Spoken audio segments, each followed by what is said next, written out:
Good evening, everyone, and welcome to Beneath the Waves Week 6 with myself, Matt Silver, and Dave Hughes. Good evening, Dave. Hi, Matt. Hi, everyone. How are you doing yourself, Dave? Yeah, no, I'm really good, thank you. Very well. Had a lovely weekend. Good. So let me dive into a reminder of what we've been doing last week, shall I? Please do. So last week, if you remember, we continued on the theme of working together as teams in this difficult environment. And we talked about how obviously essential it is to have trust in a team if a team is going to work effectively.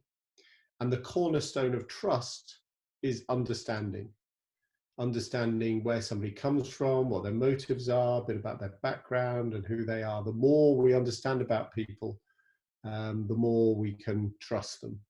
So therefore we say, take responsibility for understanding someone else's traits, trust. And then we spoke about how understanding the value system that people operate from, that you yourself operate from, and that your colleagues and friends operate from, really helps build that understanding. And it's very, very powerful. And we walk through what the levels of the value systems are. So that's what we did last week. We're going to continue the theme of teams this week. And we'll just touch on that value system there, Dave, just because it's going to be quite relevant this evening. On the left-hand side, we have the more individual aspect of the value system. And on the right-hand side, we have the more team side. The collective. So the collective in belonging, in order, and in the social and system balance side. So how are you finding it working virtually with your team at the moment, Matt? I can't say that it's the same as sitting around a table together. I think it's difficult in the sense that we don't pick up on the body language. You know, you can see it right now as you watch the two of us. The body language below our shoulders is not being expressed, whereas usually my hands may be up here and far more expressive in that sense, even as you pick up on the finer details. But on the whole, we are managing to meet regularly, trying to meet punctually, keep our meetings as short as possible and as close to the agenda as possible, and trying to stick to the same operating system. So we're not dancing between text messages, WhatsApp, and Gmail. We're trying to stick to Gmail as best we can. And I think that sort of sets a certain pace, that if it comes through an email, it's a sort of get back to you within a day. Whereas if it's on WhatsApp, it's a sort of, I need your opinion now or in the next 15 minutes or something along those lines. So I think defining those systems and making sure that there's clarity is really important for teams at the moment. Yeah, and a lot of what you're talking about is how you communicate as a team and with each other during these times. And that's what we're really going to talk about today. So we're going to talk about the anatomy of relationships and the different perspectives that people can come from when they're communicating one-on-one or when they're communicating as part of a team. And what we find is a lot of people often come from what we call the first person perspective. Which I suppose at the moment must be more prevalent as anxiety levels are higher amongst people in general. I would imagine so. So let me explain what first person is. Sure. First person is really when you're coming from very much from this is about I, it's about me, it's my inner thoughts, my beliefs, my values, and people speaking from first person have a real compulsion to talk. So you'll hear language like, in my view, in my experience, this is what I think, my truth is, this is how it is. So it's often passionately advocated. It's very much about me, it's unique to me, it's subjective. And if you're coming from a first person perspective, you're quite often having a low level of awareness because you're so wrapped up in your passion, your belief, and trying to put across your argument. So what Matt and I are going to do is we're going to have a go at role modeling what this looks like to try and bring it to life for you. I think it's really important to say it is definitely role modeling as well. We're not putting forward our own opinions or so please don't sue us after this. These are not our opinions. We're just role modeling for you. And we thought, seeing as it's so current at the moment, we would talk about the topic of lockdown and whether we should be relaxing lockdown or not. So we're going to be in first person for this one. So Matt, what do you think? Should we be relaxing lockdown or not? I think we should not be relaxing lockdown at all, Dave. I think we need to keep everyone home and everyone safe. No, Matt, can I interrupt you? I really believe we have to get people back to work. The economy is suffering.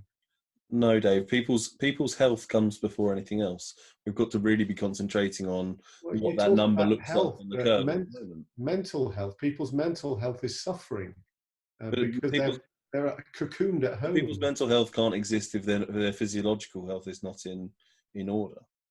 You And know, not only that, I mean, more and more people are being made redundant every day. The economy is suffering. Unless we change this round, it's gonna have a massive impact. but the value of human life far outweighs the value of the economy and what that's going to look like. So hopefully that gave you a bit of a feel of what it's like when you're both in first person perspective. You're very much coming from me, I, not really listening very much to what the other person is saying. You're just very focused on getting your point of view across. And a lot of us spend a lot of time in that perspective without even really being aware of it. So the next one I want to speak about is what we call third person perspective. And this is where you come a bit away from the argument and distance yourself a little bit. And it's more about observation, drawing on the facts, the truth, and the data. So people in third person will quite often say, the reality is, the facts are, this is what the data says, the evidence is, the truth is. It's nothing personal because we've removed ourselves. So it's the realm of science, reporters, referees, very relevant during COVID, objectivity from a distance, and it's much more dispassionate than first person. And quite often you'll see in a team or even a one-on-one, you know, both people will start in first person and then somebody will move into third person. So Matt and I are going to have a go at trying to role model this for you now. So what you'll see is I'll stay in first person, very much arguing my point of view, but Matt will move more into a third person perspective. So Matt, I just feel, you know, and it's driving me crazy and all my friends, and I just feel we need to get people back to work. We need to get kids back into schools so parents can go back to work and get things moving again. But when you look at the countries that are 2 weeks ahead of us, Dave, the statistics show that as soon as that lockdown is eased, those numbers are spiking right back up again. And the statistics are not lying. If we leave lockdown, we're going to be left with. Don't blind me with facts and numbers from other countries. This is about us here and now, and I just feel we need to get the country moving again. But when you look at the long-term projection of the economy, if we are going to be entering lockdown again in 3 or 4 weeks as a result, that's going to affect the recovery of the economy in the long term. You look at the statistical trends from all I know is I'm going stir crazy and all my friends are, and another 3 weeks of this and that could be the end of my marriage, the way things are going. But when you look at what the divorce rates are doing, I can't carry on from that one. Sorry. So hopefully that's given you a good feel for Matt moving into third person. You know, I was still very much about my argument, whereas Matt was coming from, here's the data, here's the facts, this is what it's telling us. But we're not really getting anywhere, even in that scenario. We're still, neither of us have moved our point of view and moved our position. We're going around in circles. We're not really moving the argument forward. We're not coming to any kind of agreement or any conclusion. So let me therefore introduce second person perspective. And this is where if somebody typically in a meeting or in one-on-one starts to step out of first or third and try and find the common ground and what's jointly understood. So what we'll hear people saying who are coming from second person perspective is, what we seem to be saying is, I think we all agree on, the common ground is, what we have in common is. So very much about the common view, the shared beliefs, the shared values, trying to get to an agreement with some commitments and a way forward. And what you find is when you're in second person, it really builds relationships and connections. Whereas when you're in first and third, quite often it's pushing people apart. This is bringing people back together again. And I think that connection and buy-in, Dave, is a big part in other aspects of leadership as well. When we're looking at vision setting, when we're looking at repurposing what it is that we're doing in the short term in schools between now and the summer holidays, we're looking at a very different vision as to what we may typically be looking like during our normal functioning school. So are we realigning collectively, therefore sharing that message as a collective whole across our stakeholders in the schools? And having a common vision, or common purpose, that really helps with making second person perspective happen. I mean, let me talk to you about the ZIP. We talk about what really helps in second person is trying to get the conversation up to a level where there is agreement. So even if you're poles apart, you can find something you can both agree on. I'm sure pretty much everyone in the country, hopefully everyone would say, we don't want people dying. So there's an area Matt and I could agree on. So how do you go up, zip up to find a level where you can agree on? And if you've got a common vision or a common purpose, you can always go back to that common vision and purpose and say, look, we know we're all here to provide a better education for all the children in the school. Okay, yeah, we all agree on that. And then you start to go back down the zip again to explore where your differences are and how you could, where in that are some areas of agreement and so on. And, to make it happen, a few tips. So it's about making the other people feel heard. And we shared the MAP skill a couple of weeks ago. And it's about trying to find the areas of common agreement, joint benefits, ask open-ended questions. That really helps. Moving away from either or wrong, right. That dance of I'm right, you're wrong. Yeah, it's either that or that. Well, no, quite often it's about a both and. Can we do this and that? And starting to try and look at it in a different way. So again, Matt and I are going to have a go at trying to carry on modeling that. We're going to start again. We're going to start the discussion again, because obviously you don't start in second person perspective, because you need to hear the points of view first. So you typically start in first or third and then move out of that into second in order to try and bring the different points of view together. I think that point that you made there, Dave, as well, just before we start the listening aspect, really thinking back to our MAP skill in the previous week around how we really listening to people as we do it. Yeah. So here we go. So Matt, what do you think about lockdown, and should we be relaxing or not relaxing? I really don't think we should be relaxing at this point. I feel that the statistics are pushing us to stay closed, and it's short-sighted of the country if we proceed with that.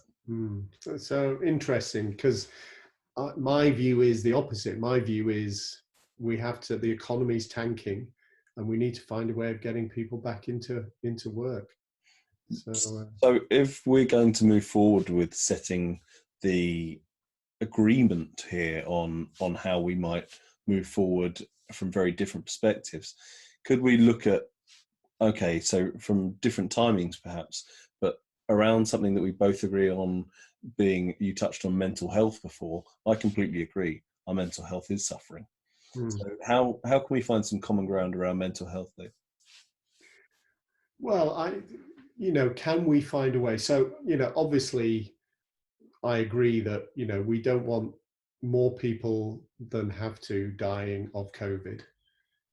So is there a way that we can begin to slowly relax and ease the restrictions, but without increasing the risks of people getting infected and ending up dying? So, is there a way we can do both and, would you agree that trying to find some way of slowly relaxing things without increasing the risk, it would be a good way forward?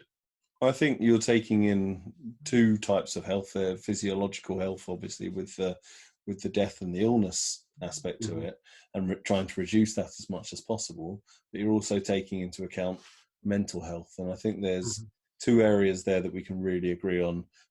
Both are high on the priority list, and how high on that priority list. If we can agree that we can have some sort of phased re-entry to support those who are most vulnerable to both conditions, then we can look at a system that will accommodate both. So I think a phased re-entry, I think is perfect. I suspect you and I will disagree about how fast we should go, and let's dive into that now. But so let's stop it there. That's probably enough. So hopefully that gives you a feel of what's, the tone of the conversation is very different. Yes, we're putting our points of view across, but we're also listening to where the other person is coming from. We're open to modifying our point of view. We're trying to build together, to collaborate, to find the areas of agreement. Obviously it's a bit artificial. There's lots of emotion and passion in all of these arguments, so it doesn't always flow so like that. And the idea is that, is to be aware of which perspective you're taking. So first person, they're all important. You have to be in first person at times. You have to be in third person at times. You have to be in second person at times. But being aware of what perspective you're taking at a point of time and being able to switch out of one into another is really what gives you the capability to help manage through some very difficult conversations. Yeah, and I think that's really key. Going back to, we've just run a poll, and we asked around what perspective do people most commonly take, and actually it was quite a balanced response there, Dave. Can you see the results? And what I think we'll see with that is that people who speak from the first person, again, just going back to that values diagram, the spiral, we're thinking actually from that individualistic sense, but actually everyone's entitled and has a right to their voice and their opinion. However logical from that third place it is or not, people are still allowed a perspective. So it's about how do we integrate both the first and the third perspective into that second person perspective. And to do that most efficiently, we touch into the fourth person perspective, which is being conscious of whether you are in the first, second, or third perspective. So that ability to be able to do that really brings yourself into the conversation using the strengths of each perspective, but also it allows you to be very aware of others and where they're sitting, but also what's behind that, what's behind that perspective, and where are they coming from. So maybe talk a bit about how this has helped you at school with your team, because that you use the language when you're talking to each other, and you're certainly in the team there is more awareness now of what perspective people are taking and so on. How has it helped? I think with a lot of the models and frameworks that we've used on Beneath the Waves, we tend to have a visual presence of them, and that's something that we're struggling with on the digital version, obviously. So I'm going to actually consciously thinking about that now, go and rearrange my office tomorrow so that when I have meetings with my team, those visuals are still behind me. Yeah. But that's a big factor in how we manage that with our team. So because we have the shared vocabulary, we're allowed to challenge each other on agreed models that we have all sat around the table and learnt around the benefits of using those models and vocabulary. And then we're allowed to challenge each other far more openly because of it. So what perspective are you coming from on this point or that point? And therefore, are we actually making headway here, or are we simply going back and forward and making no progress whatsoever? Yeah, I've seen some great examples with clients I've worked with. I remember one guy, after we introduced this to them, he went away and practiced it, and he was actually at I think it was a golf club he was at, where there was a committee meeting, and they had a massive argument. I can't remember what it was about now, but a huge argument where they were all very passionately, all in first person perspective. No one could agree, and he'd just learnt this, and so he would have normally been in first person mucking in, but he went into second person, and by doing that and by asking questions, trying to tease out where is the commonality and so on, actually calmed everything down and managed to get the meeting to an agreement and a way forward. So and I think that's a really key point that you brought up there, Dave, in going out and practicing it. because what we're sharing here doesn't happen overnight. Mm. It's not something that instantly, the moment that you're taught it, you can apply it. Yeah. It's about that practice. So how are you, like with any other habit, how are you prompting that practice? And that's why the visuals work so well for us as a team. But it's only when you start to really apply your knowledge do you step into development. Yeah. And if you're not, you can be the most intelligent person in the world around something like, say, emotional intelligence, but if you're not applying that emotional intelligence, you're not developing. Yeah. Practice, practice, practice. And at the beginning, some people do find it difficult, particularly if you're in first person perspective, to be aware of what perspective you're taking, because in first person you're so passionate, you're caught up in the discussion, you're putting your points of view, you're really excited and high energy, and people, clients have said, I find it difficult then being able to step out and say, okay, I'm in first person and be aware of it. But actually, the more you practice, the more you're able to do that. You can be that passionate advocate in first person, but also aware of, okay, this is what I mean, and that's appropriate for this point in the meeting because I want to put my point of view across.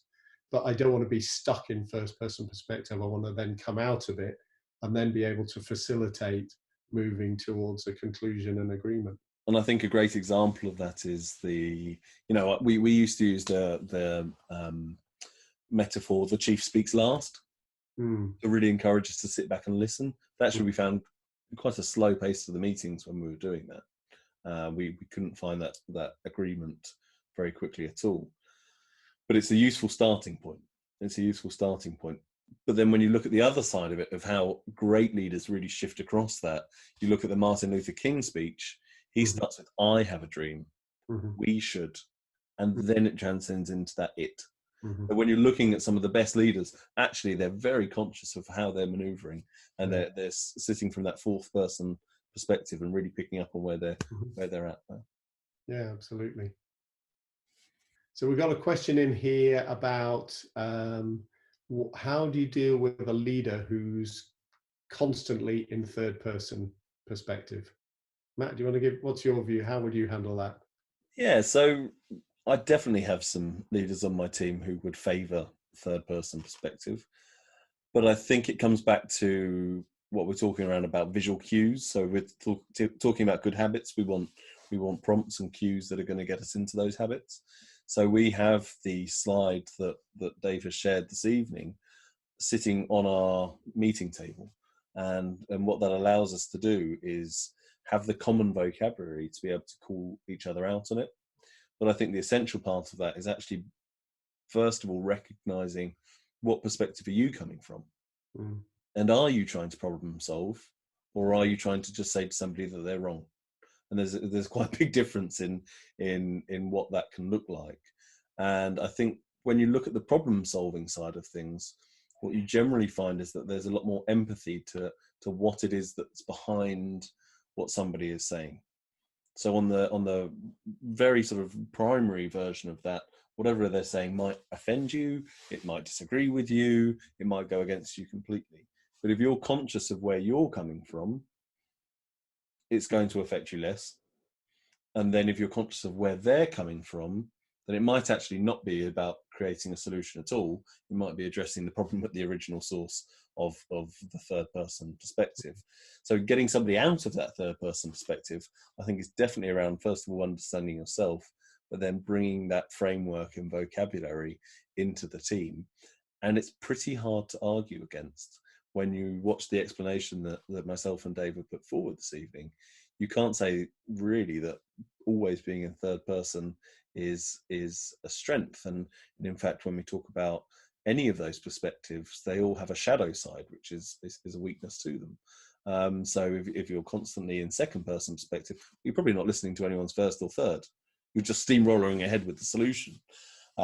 So how do you then have a balance in that, and how do you start to empathize with others? Would you agree with that, Dave?